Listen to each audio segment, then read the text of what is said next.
So dosto, today a big US news channel reached out to me. They were asking me about my software engineering journey, switching from visa 1 to visa 2 to visa 3 in the US. Last 7 years mein kya kya difficulties aayi. I have gotten F1 visa stamp twice, and how to maintain multiple streams of income. They were asking me if it is allowed on H1B visa. So like I had to share a lot in that interview. पर मैंने सोचा as a software engineer most of you also ask me about my YouTube income. क्या scene है, why I do it, how I do it, what are the sources of income if a new student is coming abroad. आप Canada US कहीं भी जा रहे हो, how they can develop multiple streams of income. And today I am going to try to reveal all of the multiple streams of income honestly today.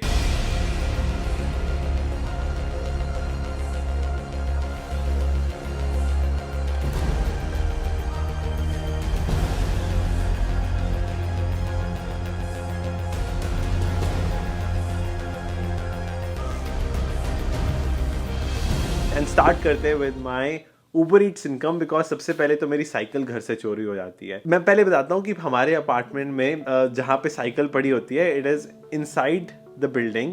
वहाँ पे कुछ cycles are not even locked, कहीं पे lock भी नहीं लगा है. मेरी साइकिल लॉक्ड होती है. It's an e bike with which I do Uber Eat. कोई दीवार से लॉक तोड़ के ले जाता साइकिल. मुझे समझ नहीं आ रहा, इतनी सारी साइकिल है, ये भी इलेक्ट्रिक है, ठीक है, इतनी सारी साइकिल है और चोर को सिर्फ मेरी साइकिल चोरी करनी थी.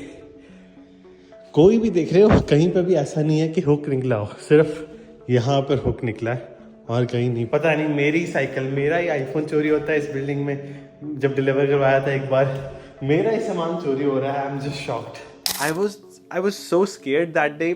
तो लाइक मेरे नाम पे कोई पैकेज आता है घर में, वो जिस दिन आता है कुछ ही घंटे में गायब हो जाता है. I don't know what's happening. Is it Atlanta downtown और समहाउ और the other I am being targeted. काफ़ी पेजेस पे लिखा आ रहा है Singh in USA is making millions of dollars and becoming over ambitious. और कई लोग मुझे भेजते हैं, कहीं जगह पे, कहीं पेजेस पे मुझे ट्रोल किया जाता है. But I just want to honestly tell a clear picture कि जो भी हो रहा है आपको आइडिया मिले what my goals are and why I am trying to go above and beyond in life. तो स्टार्ट करते हैं ऊबर ईट्स इनकम पे. मैंने अपने लाइफ में मैक्सिमम 20 आवर्स की है. 15 hours on Uber Eats and 4-5 hours on DoorDash. And my average income has been $15 an hour. And majority of that income, 100% of that income doesn't go towards my name because as an F1 student I'm not legally authorized to. तो इस कारण वो मैं directly अपने bank में रखता ही नहीं हूँ. It goes to someone else account. And उसके बाद मैंने प्रॉमिस किया था आपको, आई विल डोनेट इट. वो अमाउंट मैंने मेजॉरिटी फंड रेजर्स को डोनेट कर दी as you commented as well. आप कहोगे तो एविडेंस भी दिखा दूंगा, बट इट वाज $200-300 एंड मैंने स्ट्रेट डोनेट कर दिया बिना सोचे समझे. Because the main reason I wanted to make those videos was the experience. New York city में ऊबर ईट्स एक्सपीरियंस करना, अटलांटा में एक्सपीरियंस करना, because I have a goal to try all kinds of jobs in the world. क्योंकि मुझे मजा आता है कि I am living different roles in life. Now number 2, as a software engineer, I have shared many times that I make above 100K and less than 200K. आप ऐसा समझ लो. And this is the complete ballpark based on Atlanta. And before starting my career, it was above 100K. So I'm just giving you average numbers, and I am sorry I cannot give you exact numbers, but it's very close to what I could provide you. Now the next big source of income, that is my online courses. First, know why I wanted to create them. एक reason था जिसके कारण मैं create करना चाहता था. Know the reason, then you will figure out the reality of money I'm making through my courses. So the real answer is कि I have reached comfort zone. जो भी मैं करना चाहता हूँ उस चीज़ को अचीव करने के बाद एक बार comfort zone में पहुँच जाता हूँ. For example, if it was cracking a FANG या top company like Microsoft, Google, Amazon, जिनकी भी interviews की, after that it took a month to adjust. Took a month that I took a break from YouTube and everywhere. But after that I reached my comfort zone. After that my job became easier and लगा कि 5 PM के बाद कुछ challenging करना चाहिए जिससे मुझे लगे कि हाँ, कि मैं कुछ अपने लिमिट से बड़ा कर सकता हूँ and at the same time add value as well. Because at the end of the day, if my videos are not adding values towards your life, I will stop making them. It could be entertainment value in some videos, or it could be some informative value. At the end of the day, it has to be some value, और इसके कारण मैं अपनी personal life ज़्यादा नहीं दिखाता because I feel uncomfortable as well, and उसमें value इतनी नहीं होती जितनी बाकी वीडियोज़ में होती है. Obviously it could be entertainment value in all videos, but I don't feel comfortable in sharing all the details. तो कभी कभी कुछ राज रखना भी अच्छा लगता है, and that's why I started to push my self towards teaching as well. मैं बताता हूँ कि I have been taking online courses. जब आप 60 आवर्स का ऑनलाइन कोर्स देखते हो, you feel like oh it's so much to learn, let's learn it. But the reality is on Udemy, on Udacity, on Coursera, the completion rate of those 60 hours is less than 20 or 30%.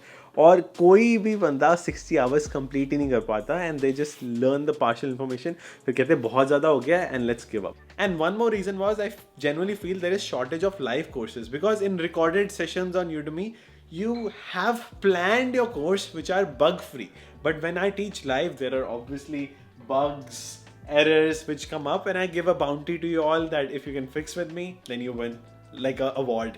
So that makes it more fun for me spending 4 hours every weekend. So that was the goal, and that's what I thought कि हम overcome कर सकते हैं the fear of learning.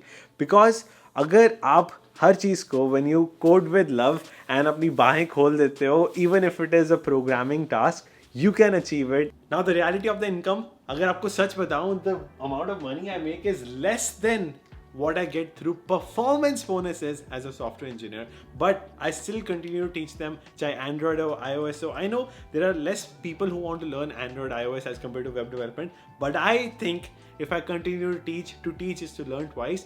I become a better software engineer by teaching as well, and I may be able to add some value as well. अब बात करते हैं YouTube income के बारे में. So first of all, on a student visa मैंने अपना start किया करियर. सीधा इनकम पेज पे ले जाता हूँ. So I am going to start with my 2nd to 3rd year college की journey. So this is the time I was in 2nd to 3rd year. So 2016 में आया था, 2018 में मैं हो गया 2nd ईयर में, राइट. सो 2nd ईयर में it started with lot of zeros. So 2nd year start हुआ in college in August 2018. So 0, 0, 0, 0, 0, 0, 0. एक छोटा सा bump मिला, and then I started making $1 a day, $2 a day, $3 a day, $4 a day, and अब समझ लो महीने के $30-40 आते हैं, कुछ भी खास नहीं था. And then it jumped up, and somehow one day $20, but at the end of the day पूरा साल, this is my complete 2nd to 3rd year, ये पूरे साल में I made around $3,000 on YouTube. कई एक्सपेरिमेंटेशन की, पर लुक एट दिस गैप. ये गैप वो है जब मुझे रियलाइज़ हुआ कि I am on student visa, मुझे इतना पैसा नहीं कमाना चाहिए, because I was always scared कि it is illegal. There was always grey line in making money on F1 visa in the US, and I was really scared, तो मैंने demonetize कर दिया. I stopped making money, and at the same time जब मैंने दोबारा monetize किया, I always thought some creators are able to make money and some are not. Why is the case? क्या कमी है? मैंने 3 immigration lawyers से बात की.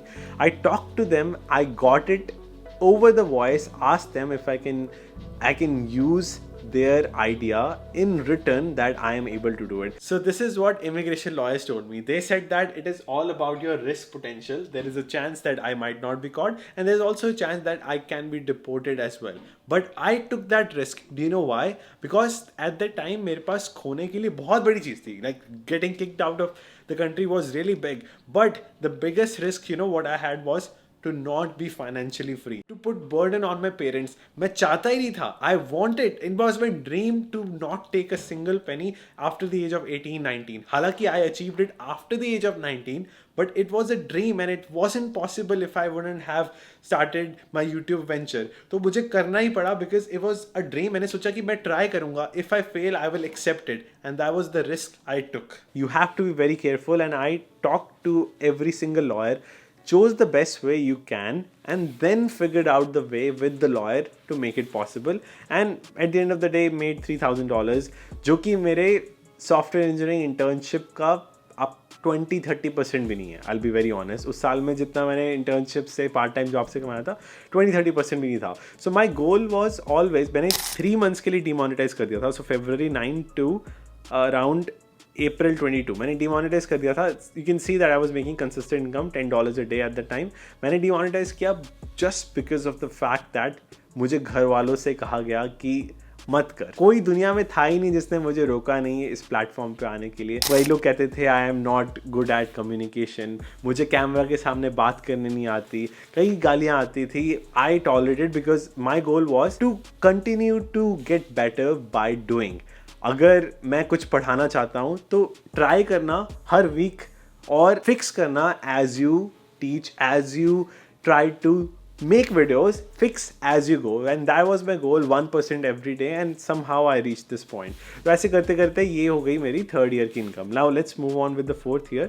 So fourth year में obviously income increased and total I made $20,000. So this is my college income through just ad revenue, $20,000 to $24,000, and I'll say कि it is decent. It definitely helped me in paying my expenses. And मैंने जैसे कई बार अपनी videos में बताया है, after the age of 19 और 20, exact 19 और 20 के बीच में एक पॉइंट था जब मैंने 2 years की ट्यूशन फी पे कर दी थी. उसके बाद I didn't take a single penny from my parents, my grandmother, never asked them for any gifts. I just wanted to offer them gifts and return जितना भी मैंने उनसे हेल्प लिया. That was my entire goal. और उसके बाद मैंने कभी भी उनसे पैसे ना मांगे, ना मैंने कहा कि मुझे ये लेके दो. My goal was to just be at a point कि मैं जो खुशियाँ मेरे नानी जी ने मुझे दी हैं मैं रिटर्न कर पाऊँ एंड मेरी फैमिली ने मुझे दी है. That was my goal. तो उस गोल पे बढ़ने के लिए I thought कि this is a good idea to make a career of. और मेरा कभी ये गोल नहीं था कि YouTube को फुल टाइम करियर करना है. It was always part time because I enjoy my coding life and I always love what I do, what I work on my full time job. तो मुझे कभी ऐसा लगा ही नहीं कि यार कि Android and iOS डेवलपमेंट इतनी बोरिंग है कि मुझे कुछ और करना चाहिए. सो आई ऑलवेज थॉट कि I can do both. And इसके कारण I manage my time in अ वे कि 5 PM के बाद जिम के बाद I can put some hours and continue learning and continue working on it. इस चैनल को बनाने के लिए मैंने majority the effort that has gone into is networking because जितने लोगों से मैं बात करता था उतनी चीज़ें सीखता था. Now 2021 के बाद obviously that is the end of my college era. तो मैंने college income तो आपको दिखाई दी है. उसके बाद my income obviously suddenly increases. To give you an idea of my total income, I'm going to show you revenue of the most popular video, one of the most popular video on my channel, जिस पे 6.6 million views हैं. So can you guess how much money I would have made on a video with 6.6 million views? Decent watch time, 3 minutes से ऊपर watch time था, 300,000 से ज़्यादा hours, 22,000 subscribers gained. And काफ़ी लोग यूएस से भी देखते हैं, काफ़ी इंडिया से भी. Can you guess 6.6 million? वो भी फुल वीडियो है, इट्स नॉट अ शॉर्ट. इस पे आई मेड अराउंड $2,990. तो आप समझ सकते हो कि कितना मुझे एड रेवेन्यू मिलता है because majority of my audience is from India, 80% से ज़्यादा. अगर कोई टेक वीडियो बनाता हूँ तो उस पर ऑब्वियसली थोड़ा सा ज़्यादा होता है, समझ लो 20-30-40% ज़्यादा, पर ऐसा नहीं कि बहुत ज़्यादा होता है. वंस अगेन यार रिमाइंडर, रिस्क इज देयर. अपने रिस्क इवॉल्व करके ही करो because when we are in our own country, India में कोई नहीं रोकता. You want to create a company, you want to do your startup, but US में there are rules and regulation. इसी बात पे I have tried to create my own brand as well which is called fly with sync, जिसपे आपको free में guidance मिल सकती है. And I have given my essays. वैसे कि best essay if you want to write for college, there is a collegeessayguy.com which is must check out. But I have provided my own templates for research assistantships and scholarships because US में rule है, अगर आप मांगते हो तो आपको definitely मिलता है. चाहे वो स्कॉलरशिप हो, अगर आप निगोशिएट करते हो तो भी आपको अपॉर्चुनिटी मिलती है. Those who ask have an edge in the US versus those who do not. So make sure कोई भी आपको स्कॉलरशिप, टीचिंग असिस्टेंट जॉब चाहिए हो, make sure you ask and you can find templates for free on our website. So go check out. So that is the idea of like how much money I make as per views. आप calculate कर सकते हो, but it's not like crazy amount आप जो सोच सकते हो. अभी भी I make less money even after adding brands I do from YouTube as compared to software engineering. अभी भी I have more belief in software engineering as a career. Irrespective of money, I enjoy coding more. I enjoying having the option to have 2 career paths. To choose one जब मन करे, कभी मन करे दोनों छोड़ दो, कभी मन करे एक छोड़ दो. तो the flexibility you get is more fun for me and that's why I've continued to trying to push myself. And इसके कारण I am gonna continue to give my 100% towards my live batch of Android and iOS development as well. So that was my journey दोस्तों. थोड़ा सा will power and guts चाहिए होते हैं to share it. I hope you appreciate it. And these are my income streams which have helped me to be financially independent. And if you want to as well अपना risk evolve करके, I wish you all the best. I hope you are able to achieve financial independence at one point as well soon, so that you don't have to ask money from your parents. So that was it. Thank you so much for watching, and I'll see you all in the next one. Goodbye.